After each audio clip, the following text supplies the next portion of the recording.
Hello, and welcome to the August edition of Motormouth, brought to you by the Boyertown Museum of Historic Vehicles.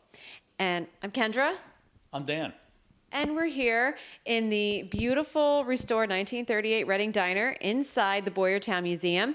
And we would love to hear from all of you at home, and you can do that by visiting us here at the museum. We're open 7 days a week, 9:30 a.m. to 4 p.m., or you can give us a call at 610-367-2090, or of course visit our website www.boyertownmuseum.org. If you are on Facebook, we do have we have a museum page, which is updated pretty much every day with stuff going on here and bits of history. We also have a Motormouth page, and we link to the show itself once it gets posted. Sometimes we talk about things, but we don't go into the whole depth of the website or show the entire video. We post those on Motormouth's Facebook page. So check us out there too, and get more info about the show. Coming up here at the museum, we have, of course, our 52nd annual Duryea Day Antique and Classic Car and Truck Show and Flea Market. This goes on at Boyertown Community Park, very close to the museum here off Madison Street. And it's a great event. We have, for the past several years, had over 600 show vehicles. That's cars, trucks, and motorcycles. Great turnout for the past couple years. Always, we put in our order for the good weather early. I already put it in. I submitted my request for good weather. You did?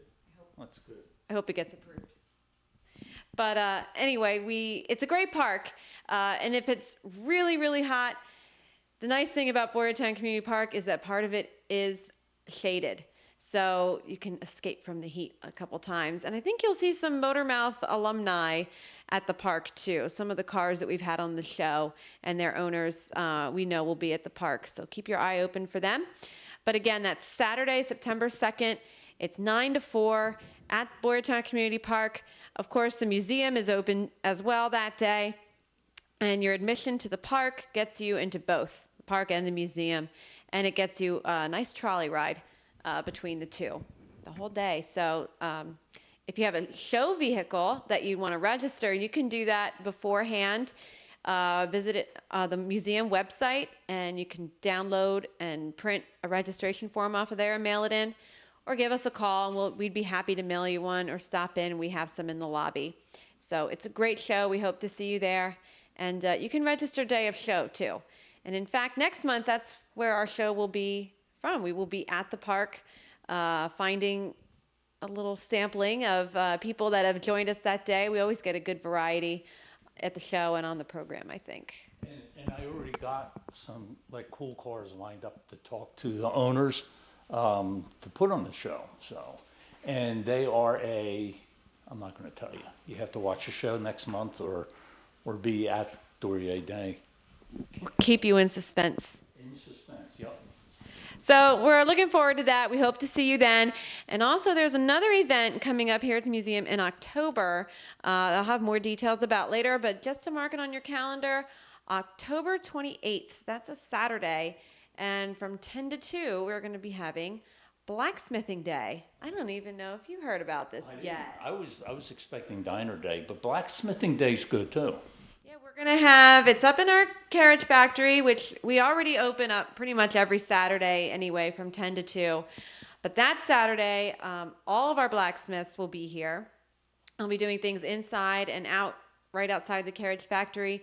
We're going to have demos of the machine shop. We have refreshments that are going to be outside too under the tent. So we hope to see you then.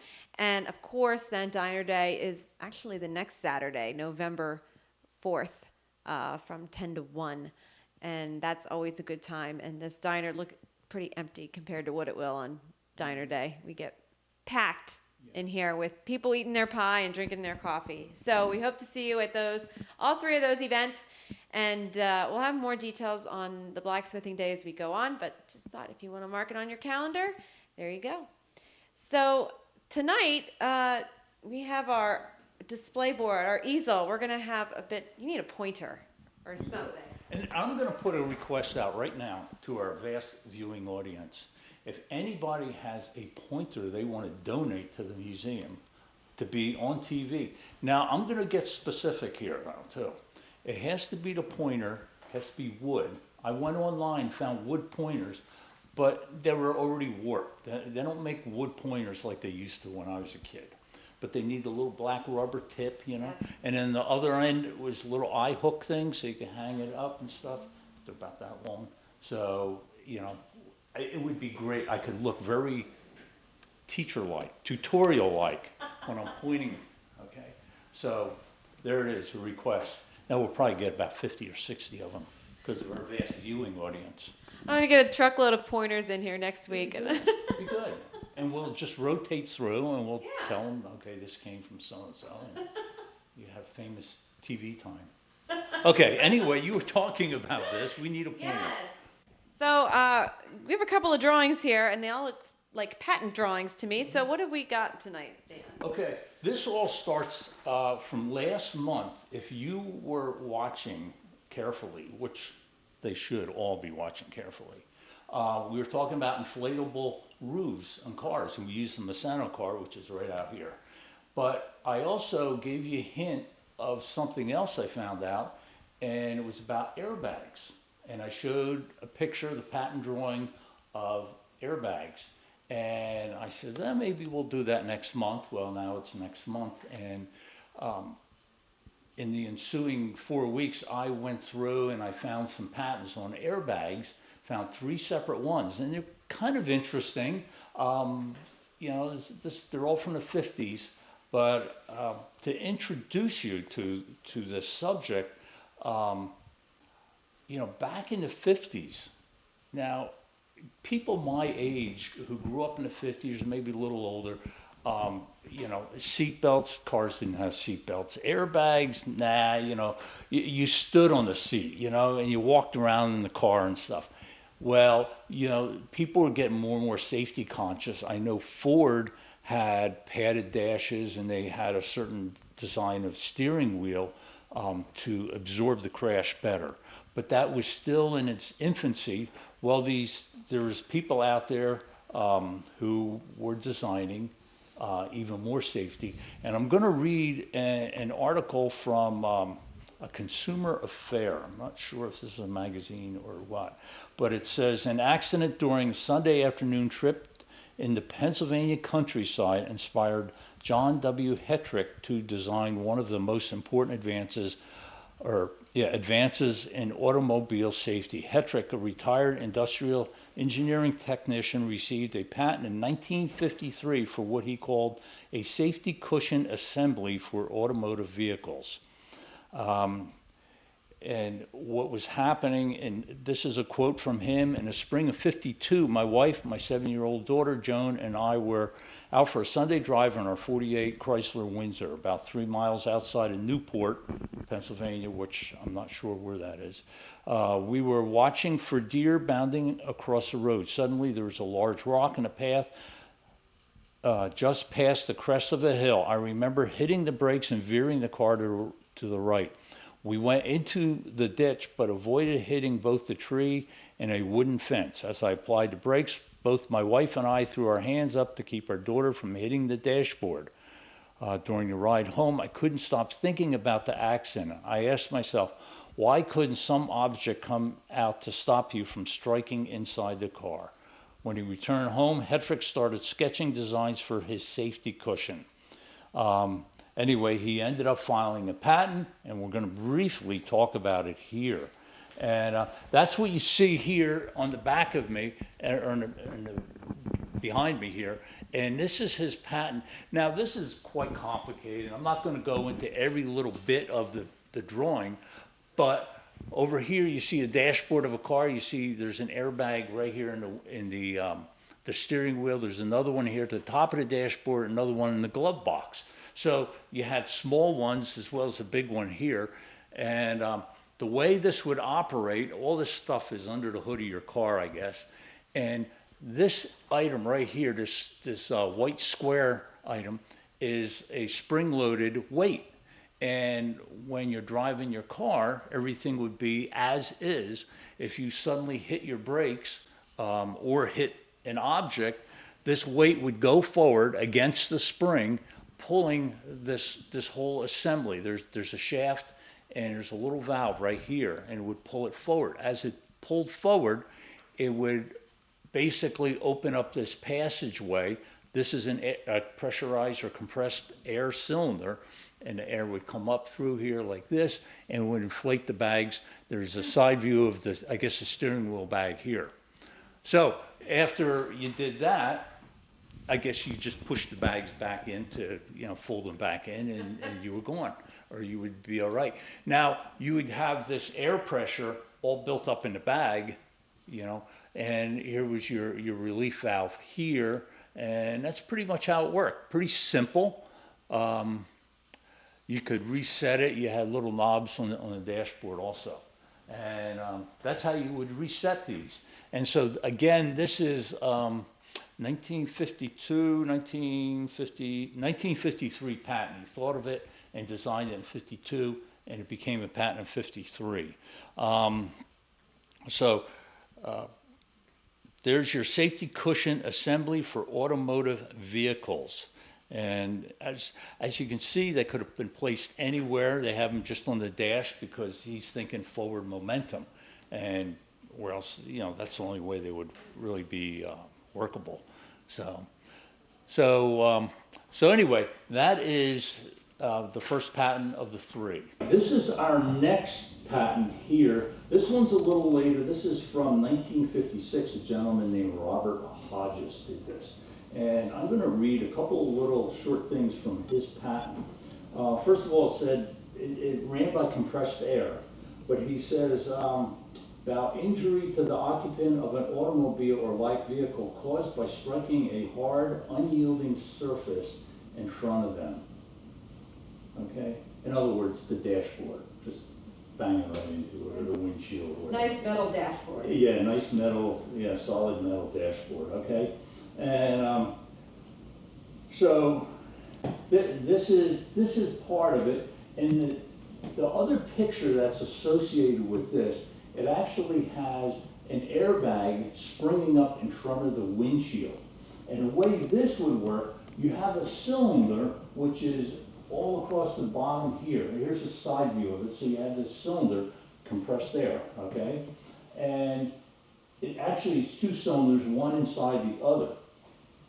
If you were suddenly braking the car, as in stopping, or hitting something, this ball here had enough weight to it that the whole ball would rotate forward,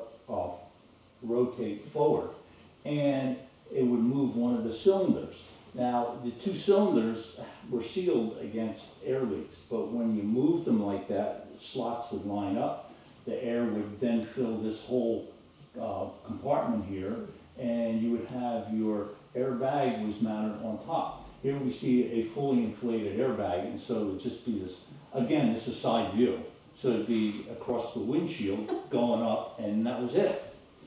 Well, I don't know, you'd still have to fly pretty far, but you're not wearing seatbelts, so you would end up getting to it. And it's not safety glass. No, it's sunscreen. I don't think it's as safe as today's, but yeah.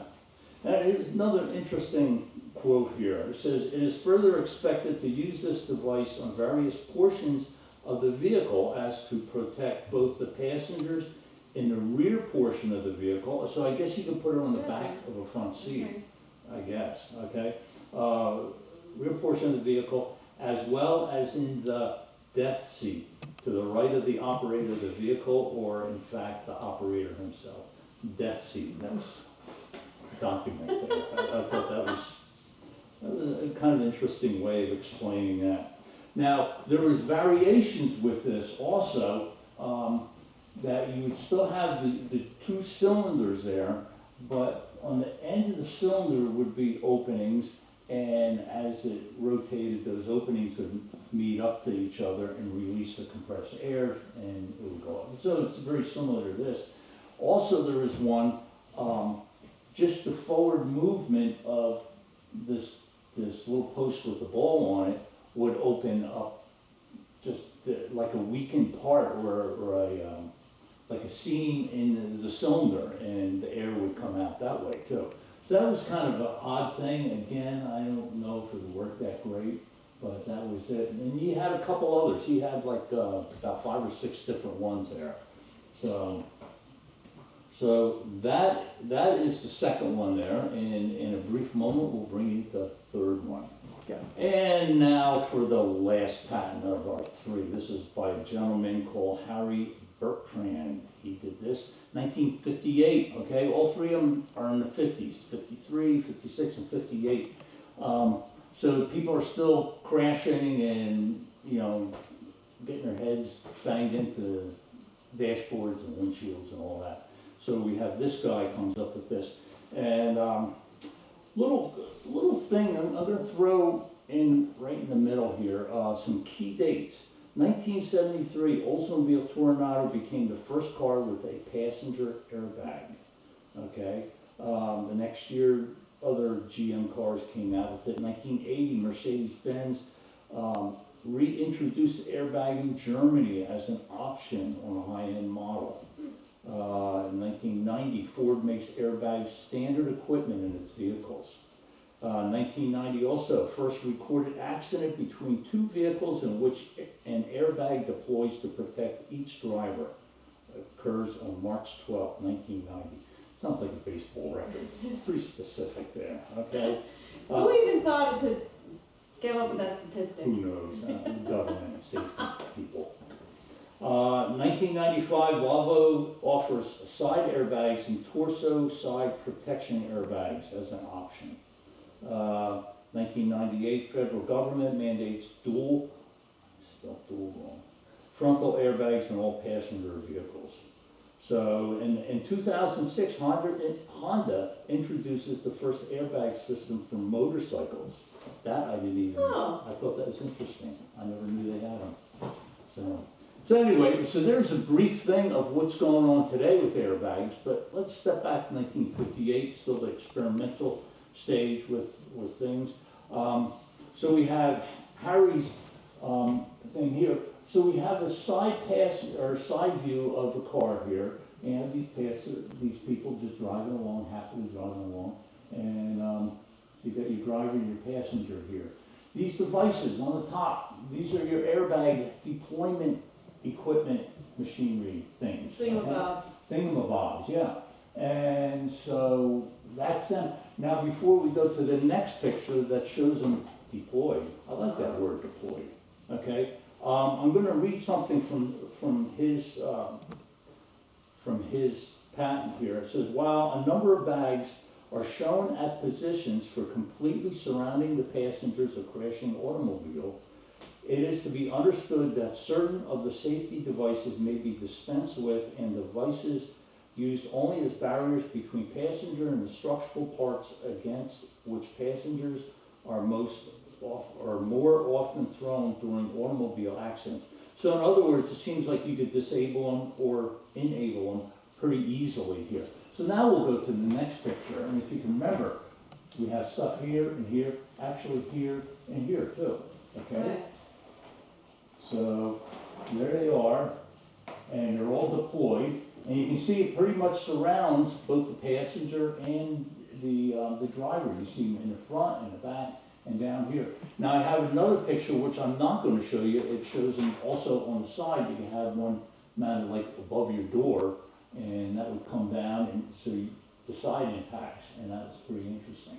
Now, what you can't see on here is, this is a quote also out of the patent itself. When it is apparent that an unavoidable crash of the automobile is about to occur, the operator of the vehicle presses the plunger of the switch, which immediately causes an inflation of all bags. I don't think that would work at all, because in the process of crashing, first of all, everything happens so quick. You're not going to be thinking of pushing this button, which is right over here.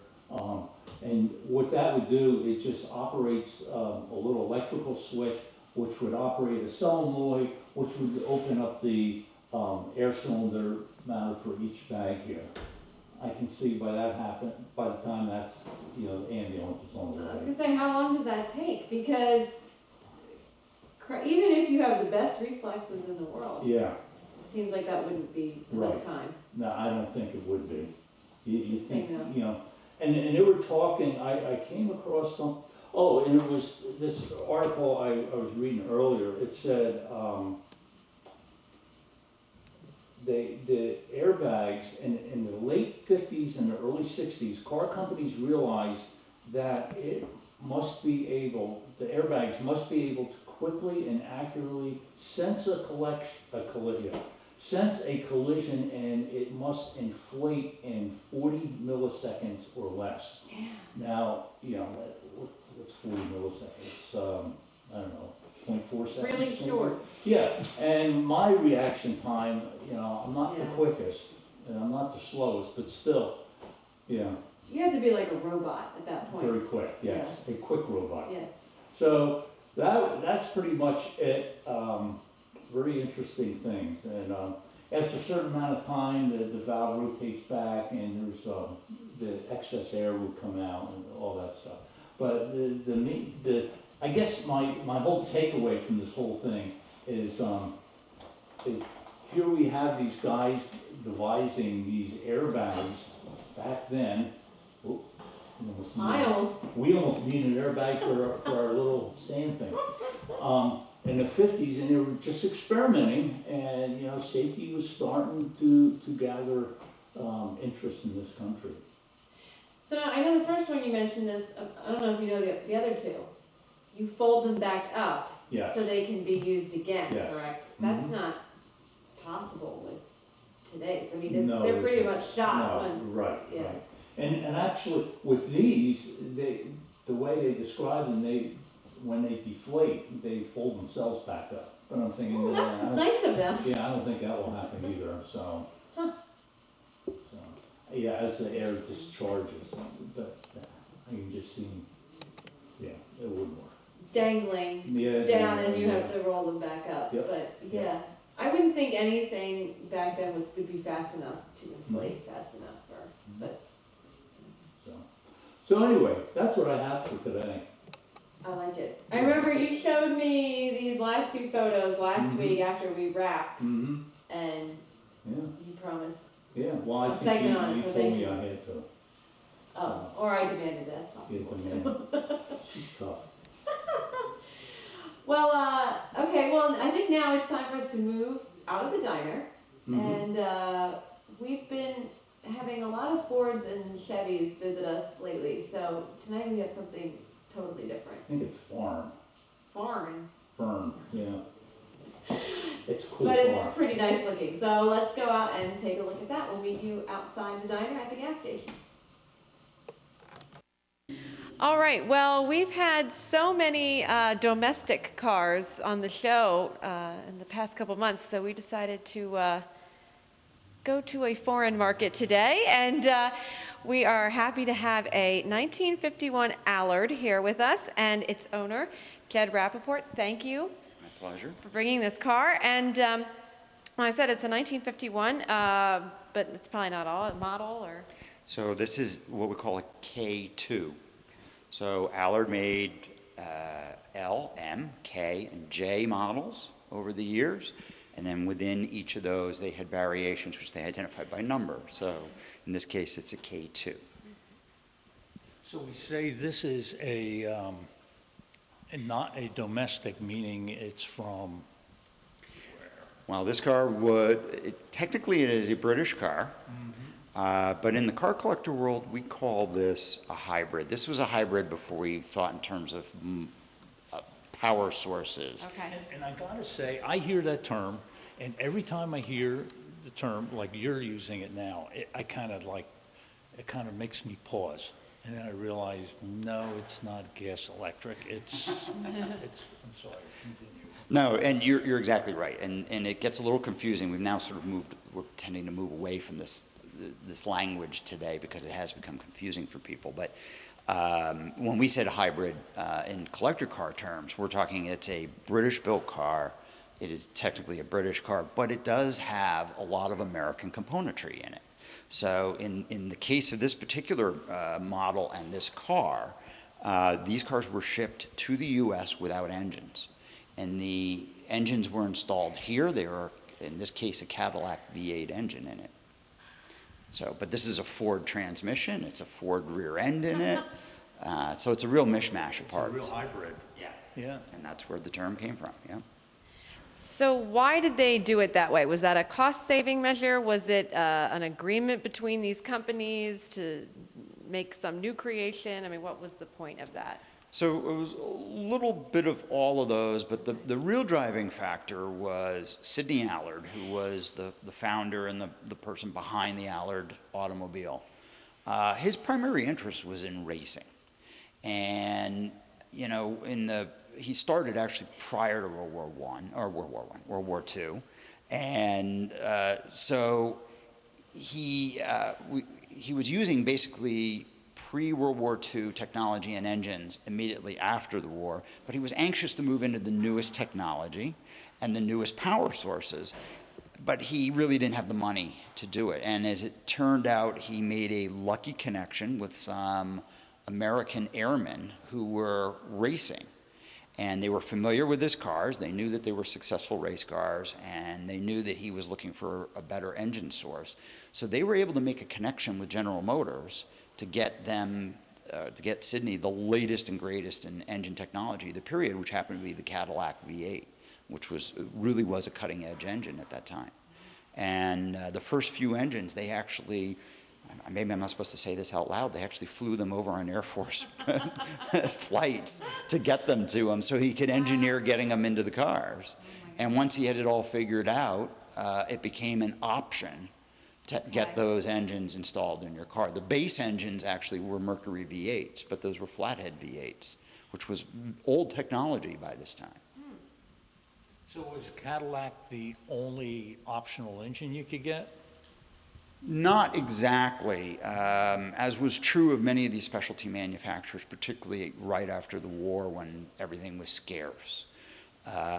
They were happy to get whatever they could get their hands on to build a car. So they had a good supply of Cadillac engines thanks to their arrangement with GM. And so most of the US delivered K-series cars got Cadillac engines.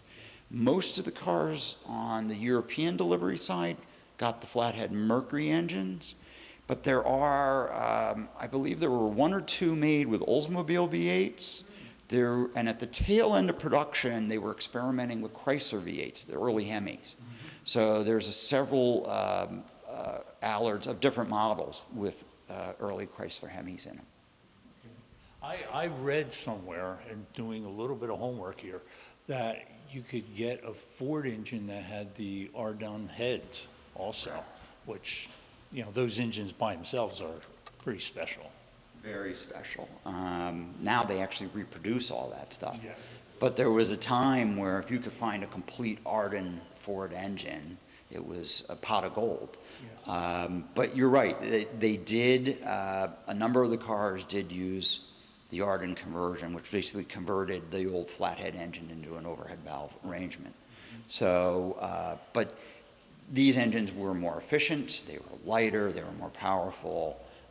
It just blew away all that old technology, and that's why the change. So it's a quick car, I guess. I mean, it looks lightweight. It doesn't look like it weighs too much. In relative terms, yes, especially if we look at what was available in 1951. So yeah, it's a light car. The bigger point is that it has that big American V8 in there with the light car. The combination is what makes it special. There's a number of stories that it was actually, there's another version of the car called the J series, which was a little more racing oriented with cycle fenders and so on and so forth. And Carroll Shelby raced an Allard J series car for a number of years.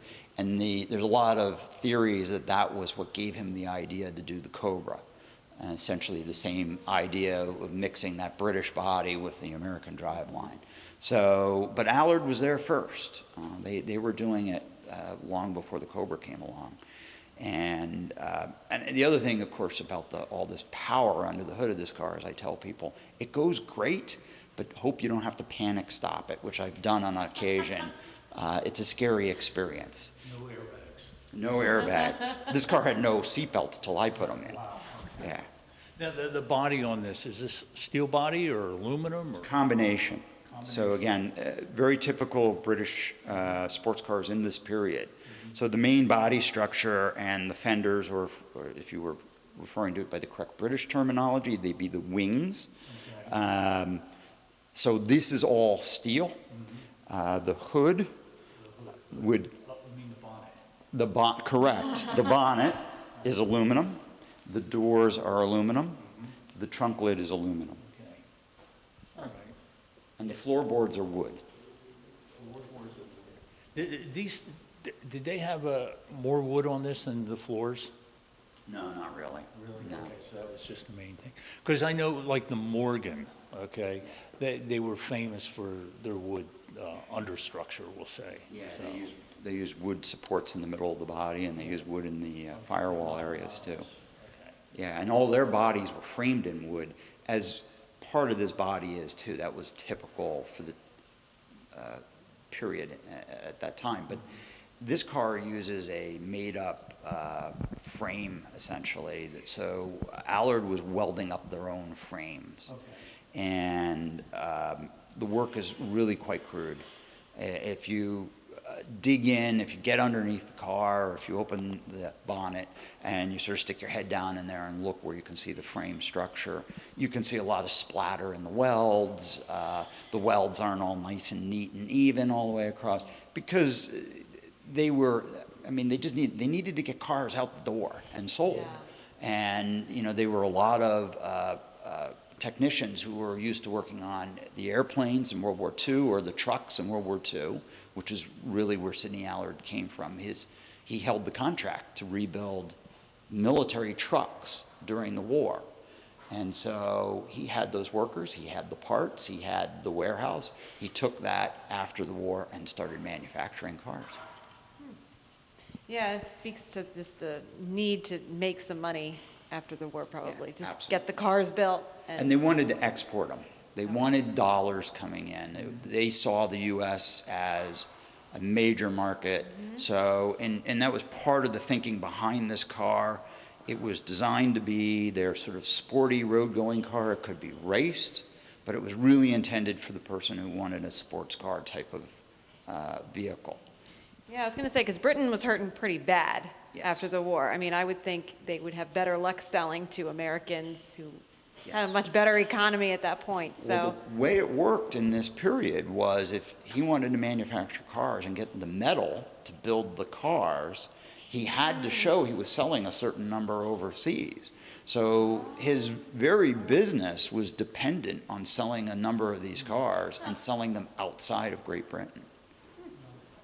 So, and that also explains why there's not many of these. They only built 119 of this particular model. wow. Now, in 1951, how expensive were they compared to like a regular sedan in this country, or?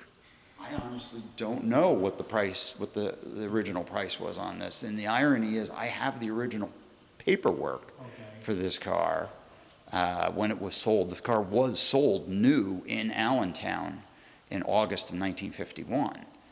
So the car's never been out of the area. But I don't think there was a price on the paperwork.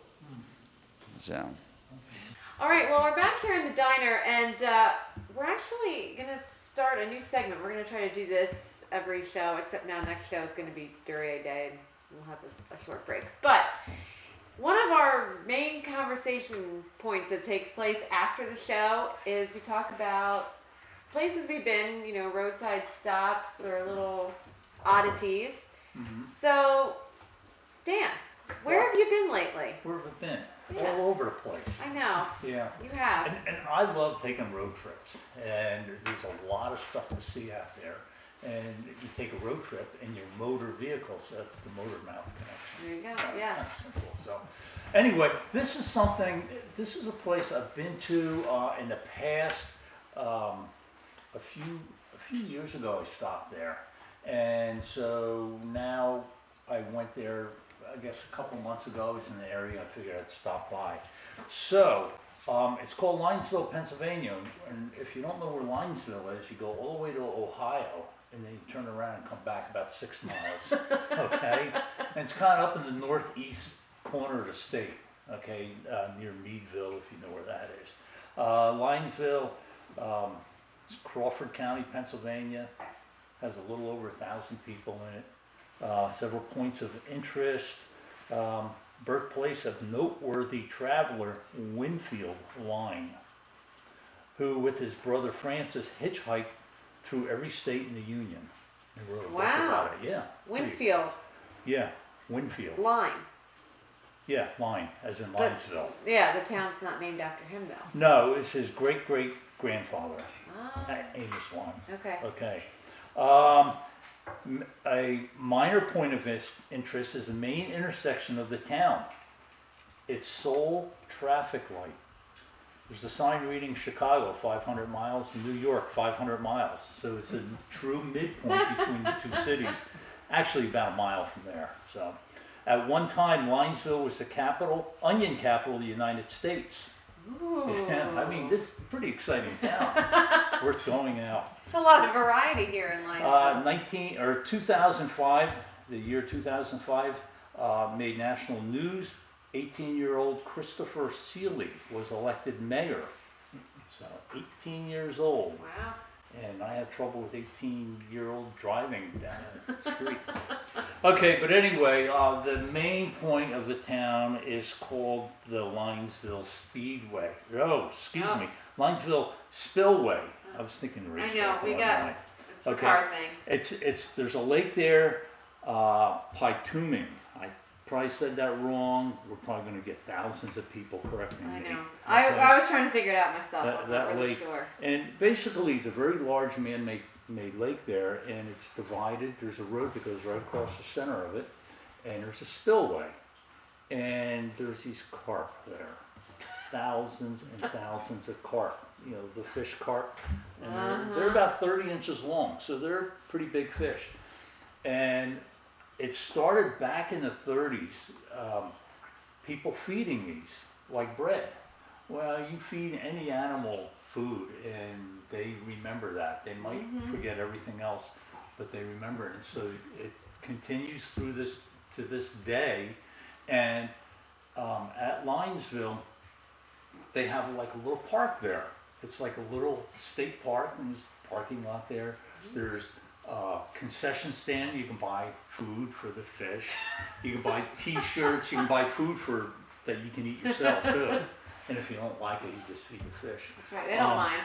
But it's amazing, and the term they use, and I believe, okay, I thought it was on the screen there, but it's ducks walking on the water, and that's what it looks like, sort of, because there's so many fish that the ducks sort of get pushed up and they have to walk on the Where the backs ducks of the walk on water. Yeah, Yeah. and you enter the town, and the sign, welcoming you to the town is where ducks walk on water, and it's unbelievable. And of course, the ducks are there. They're there for the free food too. Now, when I was there like a month ago, I only saw a few ducks, but there was a lot of geese, Canada geese there. Yes. But they were smart. They didn't feel like walking on the water. They were all on the perimeter, about 100 feet out. But it's solid carp, and you go down there, and these people throwing in, bread. And I saw this boy about 8 years old, and I think his grandmother was there, and the kid, he's just throwing in whole bunches of bread, and the carp are fighting over. And the grandmother says, "No, just do small pieces." She was trying to stretch it out, and she was actually throwing them out to the ducks. So that was no fun. But, and it's really interesting. And you have a place where the spillway is, and there's about a foot difference on one side of it to the other. That's where the biggest gathering of carp are.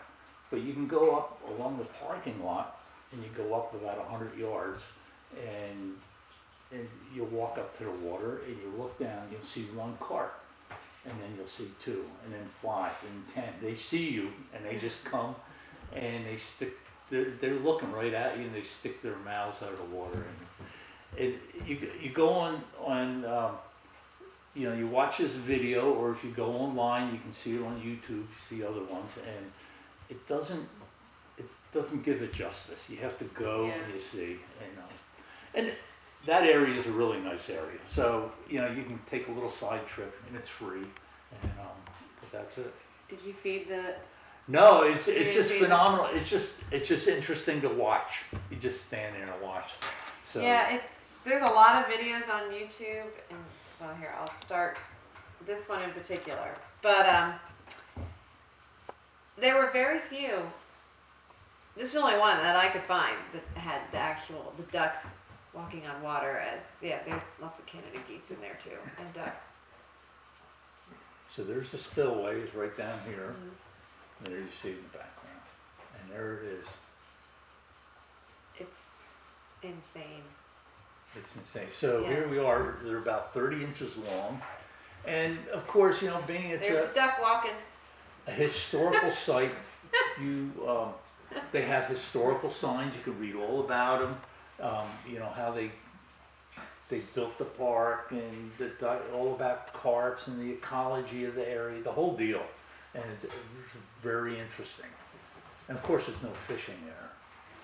Ugh. Actually, they're No. about 50 feet from there is fishing. They have a fence, and on the other side you're allowed to fish. And I don't know, you figure those carp probably aren't really that hungry. They drew the short straw. So that's it. The end. How did you find out about this? Were you just driving? Oh, well, that's a good question. There is a website out there. I'm glad you asked that. Oh, A website called roadsideamerica.com. It is not connected with Roadside America up there in The model Charlottesville. trains and Correct. different correct. thing. But you type in Roadside America, one word, .com, and they have all these different oddball sites. You can do it by state, you can do it by subject.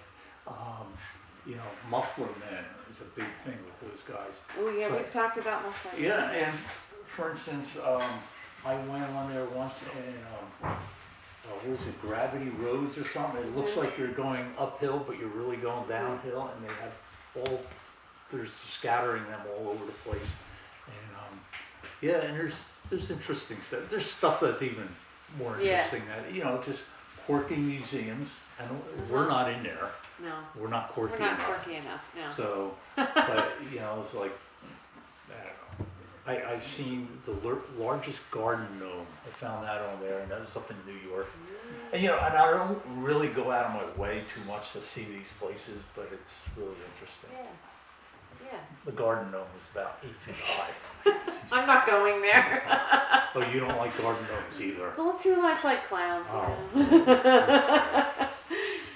Yeah. So we'll have to next month is Duryea Day, but the month after that we'll find. You have to find my something. turn Yeah. to tell you where I've been lately. Okay.